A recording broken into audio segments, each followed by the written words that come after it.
on KLOS.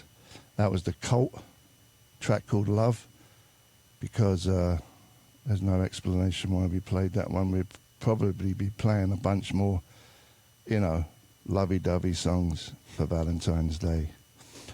David Duchovny's in the house. Hey. How you doing? The Cult. The Cult. I like I said, the Cult. Cult. Are you got a big gig tonight? Yeah, at the Roxy. On Valentine's Day. Yeah. Have you been doing many gigs? I remember I went and saw something a couple of years ago. Yeah, that was just goofing around, starting out, and we did a tour in Europe. I've probably done about 30 gigs at this point. Not a ton, but I'm getting it together. Yeah, a little bit. But I remember being in an air-conditioned bus with you in the middle of the desert, and with a stripper pole. Well, no, there was that, but also, and you had some moves on the pole. Yeah, and you had your shirt off, and it was nice for everyone. You made some money. You made some money, I think, that night.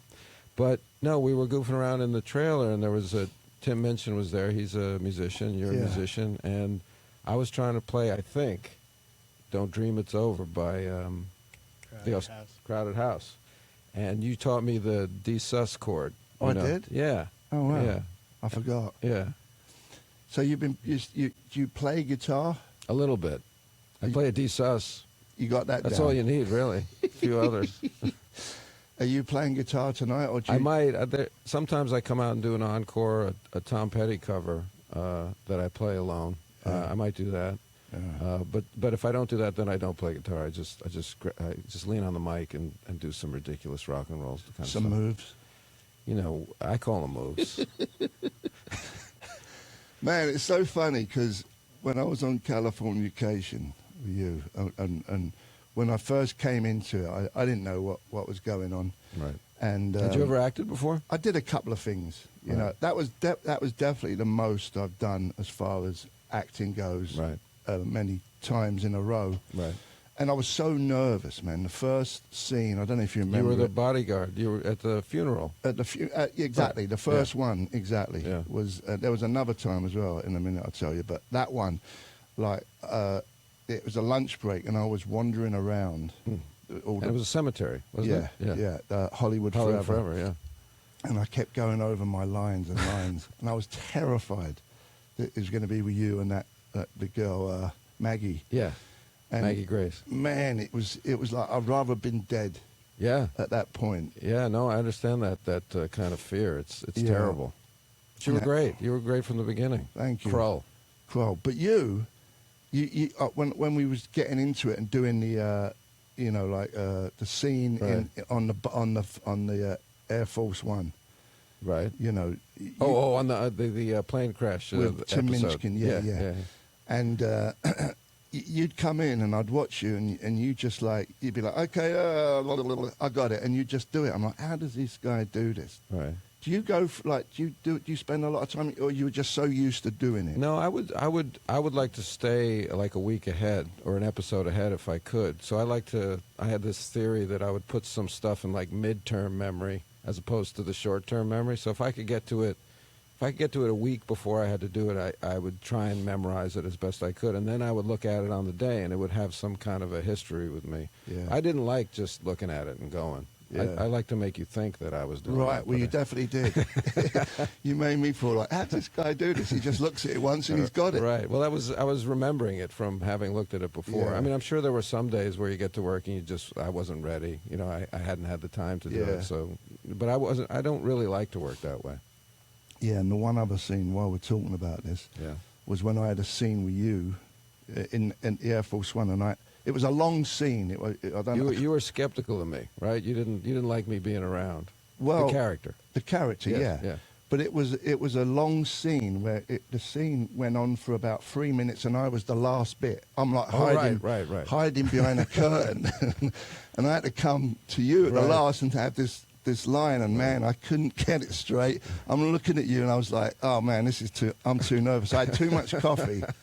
And I kept blowing the lines, and I hate it because I keep thinking I'm holding everybody up, not nailing it the first time. You know what's so funny is while you're thinking that, everybody else is thinking, it's Steve fucking Jones. I'm so nervous to work with Steve Jones. I think he's going to think I'm a pussy or something.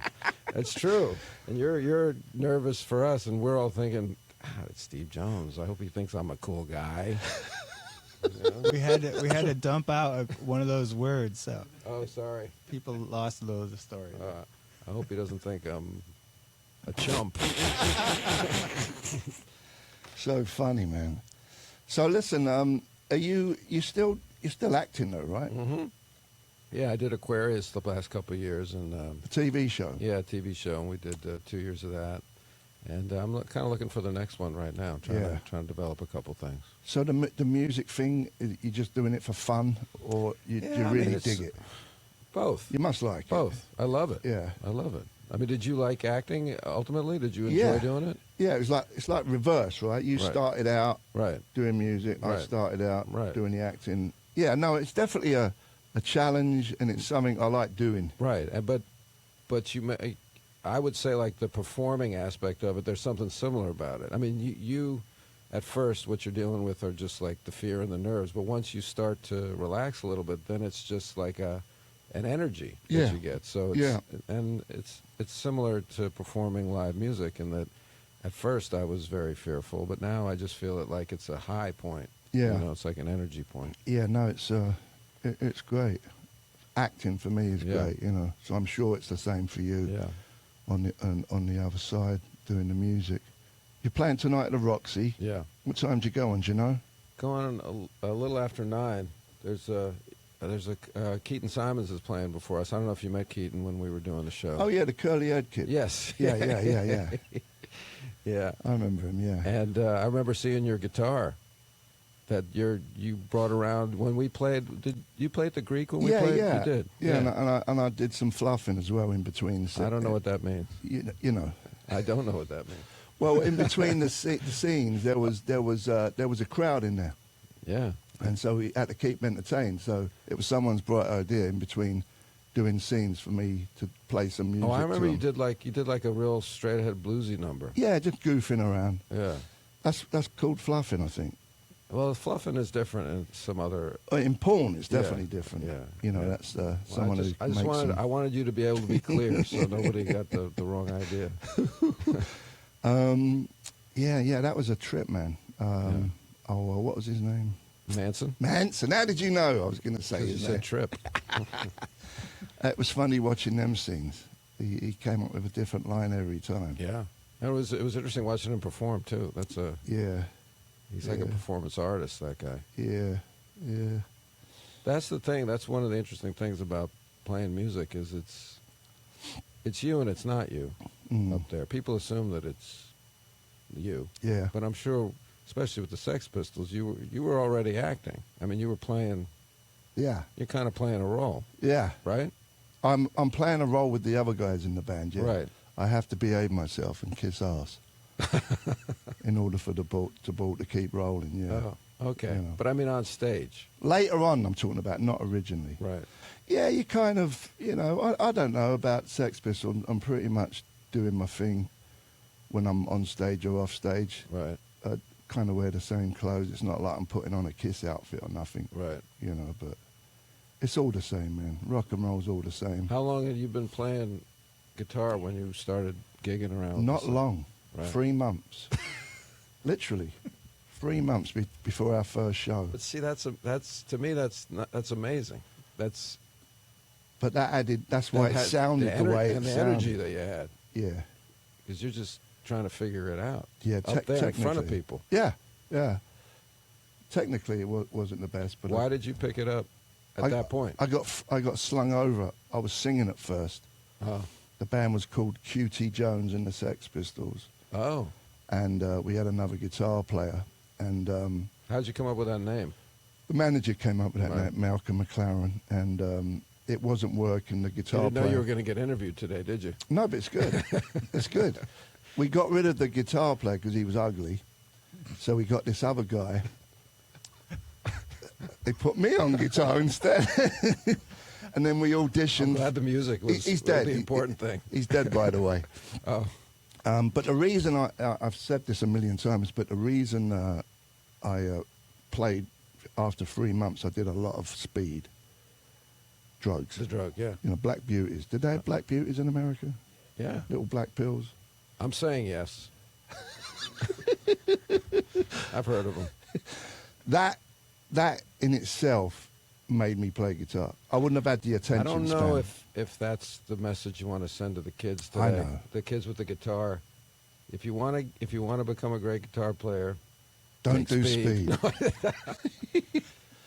But that's how I did it. You mean you didn't sleep for 3 months? You just played guitar for 3 months straight? No, I slept because it was a combination of pills that I would get. I would get black beauties and Mandrix. It was a diet thing that I'd get from this quack doctor on Harley Street in London, and everyone was going. Were in. you on Models. a diet, or was it just for the energy?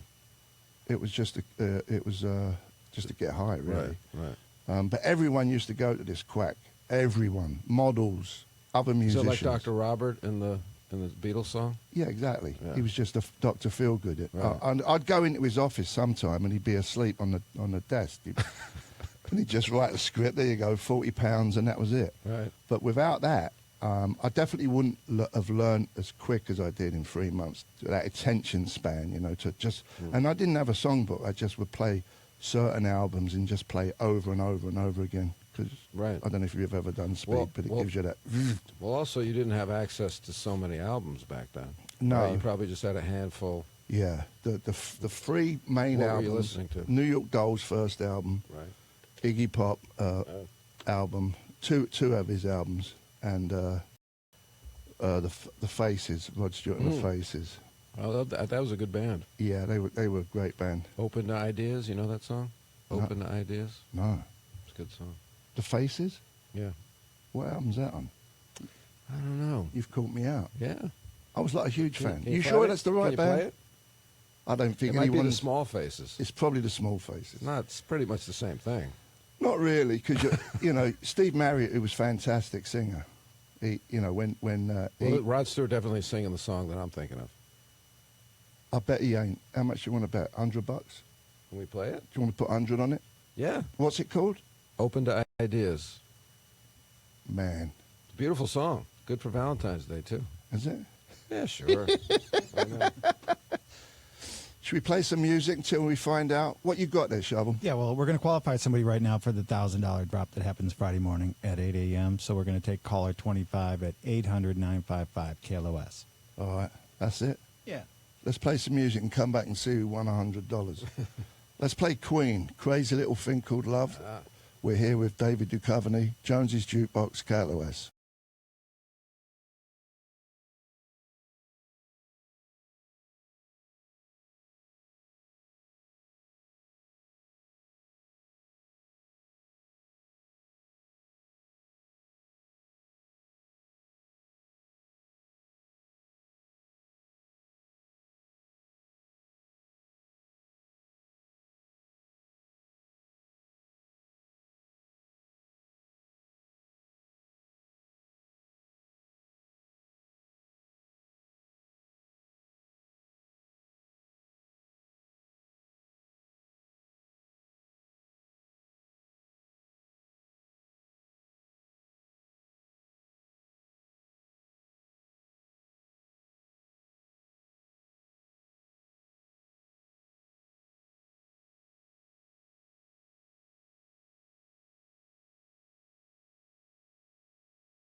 Right? Yeah. Mr. Capanos. Mm-hmm. So you... He says he's coming on. You know, people chicken out. Oh, I know. You've seen this before, right? Hollywood is Yeah. good. Yeah. It's good stuff. Yeah. Now you go to Comic-Cons, right? You do the Comic-Con thing? I've gone to a few of those, yeah. Is that because of the... X-Files. Yeah. Yeah. Is that a big Comic-Con thing? Yeah, sure. I mean, that's right in the wheelhouse of those conventions. Yeah. And you did some more of them. Yeah, we did more about a year and a half ago, and talking about doing even more. People still like that. Yeah, they do. And what would be like? This is a funny question. What would be your perfect role? What would you like to do if someone said, "Listen, I got this role. This is it." Yeah. What would it? What would? Is there something that you would like fantasize about? Well, I'll tell you what's interesting. I guess I always approach that kind of question not so much from the acting point of view, but from a skill point of view. So I always kind of fantasize about getting asked to do a role where I had to play a world-class dancer, or if I had to play a great guitarist, and they'd make me, I would have to, for 3 to 6 months or whatever, dedicate myself 10, 14, 16 hours a day to becoming great at this thing. Yeah. And so that's, I've thought about that, Yeah. I had Val Kilmer on last week, and he was talking about how he would have chopped his arm off to get that Doors role. That was like the perfect role. Yeah. For a lot, and many actors, I'm sure, would being a rock and roller. He was great in it, and I think everybody in Hollywood auditioned for that. I auditioned for that movie. Yeah. I auditioned for both Jim, which I was never going to get, and Ray Manzarek, that Kyle MacLachlan ended up doing. And I did not make the band. You couldn't even be Ray. What did you? Now, when you just showed up, did you still have to do the cattle call like three guys behind a table? I had not even done the X-Files at that point. I was completely unknown. So, yeah, and they wanted me to sing, and as Jim, come out and sing as Jim, and did my best there, and then I had to turn around and read for Ray, and did that, and got nothing. Did you dress up? No, I don't think I did. I don't remember, but I don't think I did. Man. Leather pants, you mean? Yeah, Yeah. Glasses for Ray. Do you have to do that anymore? Audition? I haven't auditioned for a while. I wouldn't rule it out. I mean, it's possible that I would get into a situation where I'd be asked to audition and I wouldn't be against it. I mean, there's nothing wrong with it. Yeah. I think that's the worst part about the whole acting thing. You didn't like auditioning? Well, I didn't audition for. Right. He just called me up and said. Yeah. But I have done that. Yeah. And there's three guys staring at you. Yeah. And and I've just literally got a sheet of paper 10 minutes beforehand. Right.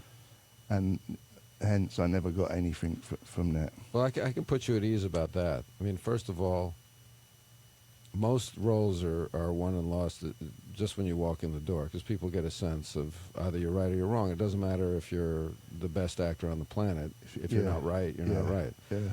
And secondly, when I got on the other side of it, like as a director or as a producer of a project, I would completely turn my head around, because I was like you. I would go into auditions and think, this is going to suck. They're going to hate me. I'm not going to get the job. I want to go home and just eat a pie or something. Yeah. Like stuff my feelings after this one.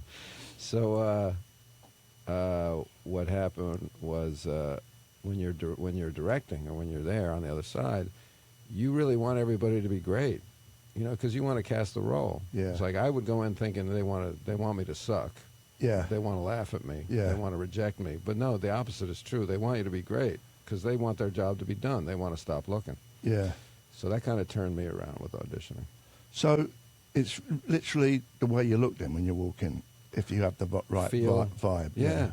I mean, a lot of it is that. I mean, obviously, there are some times when people get cast, stars get cast in a role, and they're going to change into that role. Yeah. But a lot of times, especially in the beginning when you're auditioning, it's really typecasting versus casting. Yeah. What was your favourite thing you've ever done that you enjoyed the most? And do you watch yourself? Well, sometimes now I'll find myself on television as I'm flipping channels, and I'll stay and I'll watch something, and I'll try to remember what the hell I was doing that day, or the time. It's almost like watching home movies. It's like, oh, I remember what I had for lunch that day. Yeah. But you don't cringe when you see yourself? I do. I cringe. Yeah. I cringe, especially when I see the early stuff. I cringe. Yeah, because you don't. look, like you were talking about playing guitar for 3 months. So what that gives you, let's say I'm going through that as an actor. Yeah. So I've been acting for 3 months, but I'm on a show. It's not entirely true, but it's similar. Yeah. So what I'm doing is not technically very good, but there's a certain kind of energy to it that's interesting. Sure. So sometimes I look at it and I think, technically terrible, but where'd that energy go? You know, I wish I had that guy's whatever he's doing. Yeah. And I find that happens with the stuff from long ago. Well, obviously people pick up on that. Otherwise, you wouldn't have had a career. Right. Yeah. You know? Yeah, I think people can. I guess they'll stick with you as you get better, you know, or you know, not. I don't think everybody gets better though. You know, some people come out of the gate really good, stay the same. Some people come out of the gate not so good and get better. Yeah, yeah, for sure. It's probably the same with music. Legs. That's it, man. Legs.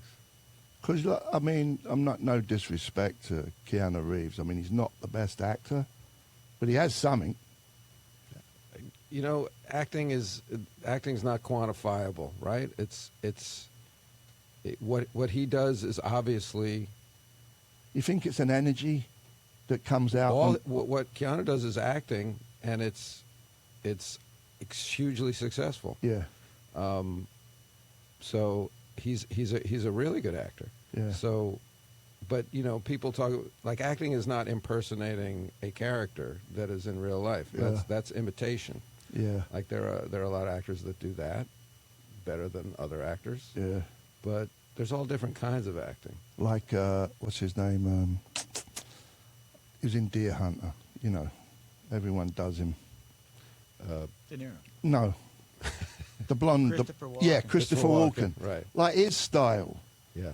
It's like, you know, it's like, it ain't in the ballpark of acting. It's out of the ballpark. Yeah. You know what I mean? Yeah, he's like a mad genius or something. Yeah. Yes. Yeah. So it's kind of similar to that, right? There's no rules to it. No, not at all. So, you know, when I judge acting, it's all about, am I interested? Yeah. You know? It's like, I don't care about the acting. Do I did you memorize your lines? I don't care. Yeah. You know, am I interested looking at you? Yeah. Is something going on? Yeah. That is interesting to look at? Yeah. That's acting. So there you go, all you actors, all you out of work actors that are listening. Yeah. There's some good tips right there. Should we play some music? What time you got a split? You got a split soon? I don't know. When do I have to go? Yeah, one or the other. 10 minutes. 10 minutes. David Duchovny, Jonesy's Jukebox. Let's play some Lou Reed. Track called Charlie's Girl off the album Coney Island Baby.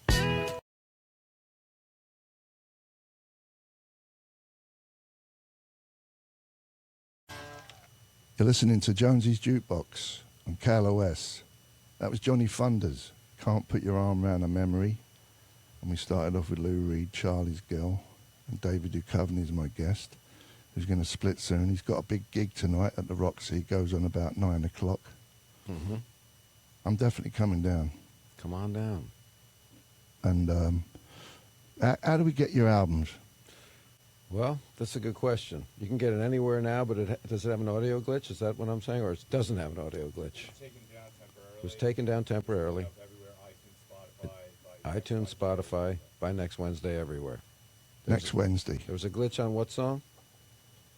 Another Year. Another Year. There was a glitch on a song.